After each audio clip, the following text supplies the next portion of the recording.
Hello students, welcome back to my YouTube channel. आज के video हम डिस्कस करेंगे परफॉर्मेंस ऑफ कॉन्ट्रैक्ट्स के बारे में, जो कि आपका सब्जेक्ट है बीबीए फर्स्ट ईयर में बिजनेस लॉ, उससे रिलेटेड। ठीक है, तो meaning of performance of contract के बारे में डिस्कस करेंगे।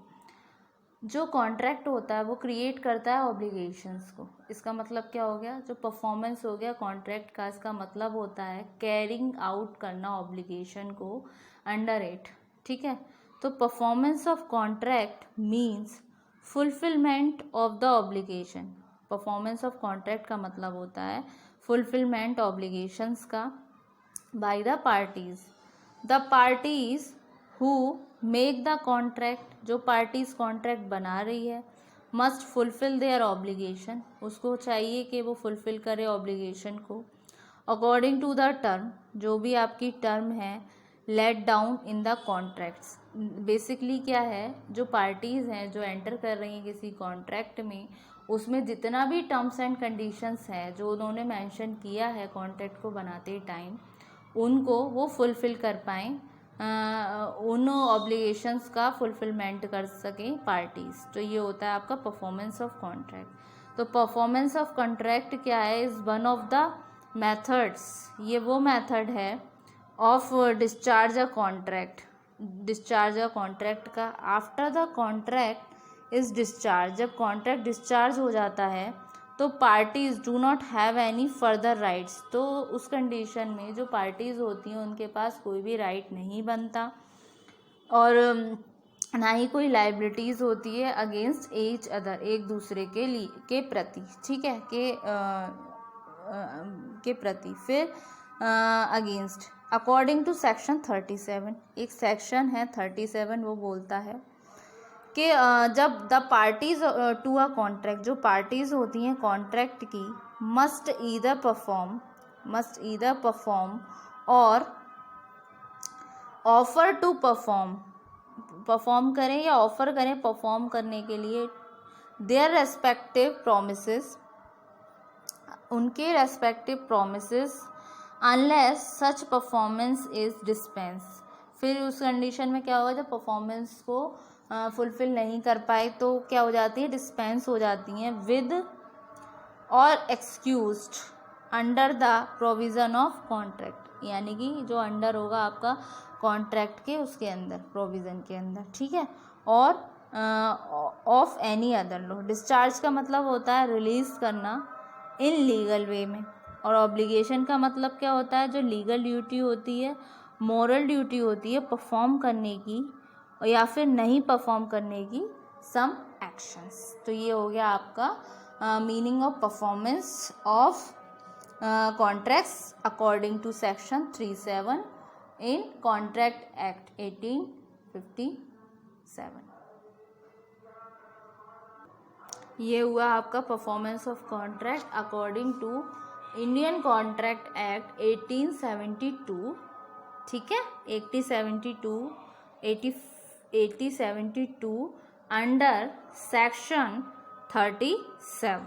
ठीक है, अब हम डिस्कस करेंगे ऐसी कौन कौन सी पार्टीज़ हैं जो प्रॉमिस को अंडर अ कॉन्ट्रैक्ट परफॉर्म करती हैं as a circumstances may be permit, who may perform a contract. अब हम इस बारे में डिस्कस करते हैं। ठीक है, अब आता है who may perform a contract. ठीक है, फर्स्ट पार्टी आ गई आपकी प्रोमिसर हिमसेल्फ। प्रोमिसर कौन होते हैं? इफ़ देयर इज़ समथिंग, अगर कुछ होता है आपके कॉन्ट्रैक्ट में शो करने के लिए दैट इट वाज इंटेंशन, ये इंटेंशन है पार्टीज़ की कि ये प्रॉमिस परफॉर्म्ड बाय हो प्रोमिसर के द्वारा, खुद के द्वारा, तो such promise must be performed by the promisor. ये लिखा है आपके सेक्शन 14 में इंडियन कॉन्ट्रैक्ट एक्ट 1872 में। इसका मतलब होता है contracts which involve the exercise of personal skill और diligence or which are founded on personal confidence between the parties must be performed by the promisor himself। Main आपको ये heading याद करने की, मतलब या हेडिंग को ध्यान रखने की ज़रूरत है कि कौन कौन परफॉर्म कर सकता है आपके कॉन्ट्रैक्ट में। इसमें आ गया एक प्रॉमिसर हिमसेल्फ। फिर आता है आपका एजेंट। एजेंट क्या होता है?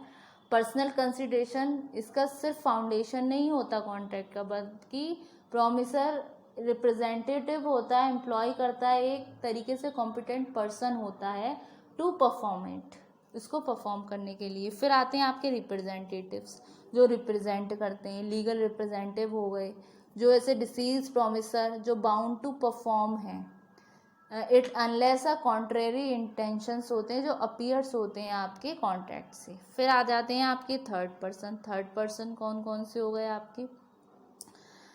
जब कोई प्रॉमिस एक्सेप्ट होता है, परफॉर्मेंस ऑफ द प्रॉमिस, तो एक थर्ड पर्सन के थ्रू, तो ये एनफोर्स करता है, इट अगेंस्ट द प्रॉमिसर होता है। ये परफॉर्मेंस बाय अ स्ट्रेंजर हो गया, एक्सेप्टेड बाय द प्रॉमिसी हो गया, जो प्रोड्यूस कर रहा है रिजल्ट को डिस्चार्ज करने में प्रॉमिसर।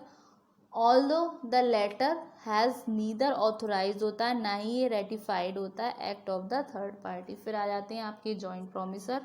वो होते हैं आपके जब दो और दो से अधिक पर्सन्स मेट करते हैं किसी जॉइंट प्रॉमिस को, unless a contrary intentions appear होते हैं कॉन्ट्रैक्ट में। इस तरीके के पर्सन जो जॉइंटली फुलफिल करते हैं प्रॉमिस को, वो कहलाते हैं आपके जॉइंट प्रॉमिसर्स। अब आते हैं हम टाइप्स ऑफ परफॉर्मेंस पे। टाइप्स ऑफ परफॉर्मेंस क्या बोलती है हमारी?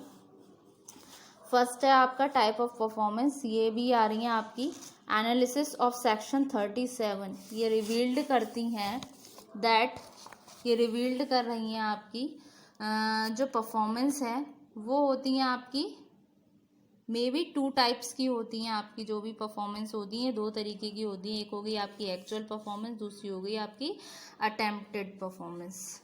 तो फर्स्ट को हम डिस्कस करते हैं एक्चुअल परफॉर्मेंस को। एक एक्चुअल परफॉर्मेंस जो होती है कॉन्ट्रैक्ट की, उसका मतलब होता है परफॉर्म करना सभी प्रॉमिसेस को जो फुलफिल करते हैं सारी एक्टिविटीज़ बाय द पार्टीज़ के द्वारा टू द कॉन्ट्रैक्ट। जो एक्चुअल परफॉर्मेंस होती है वो डिस्चार्ज करती है कॉन्ट्रैक्ट को, और क्या डिस्चार्ज करती है? पार्टीज़ को।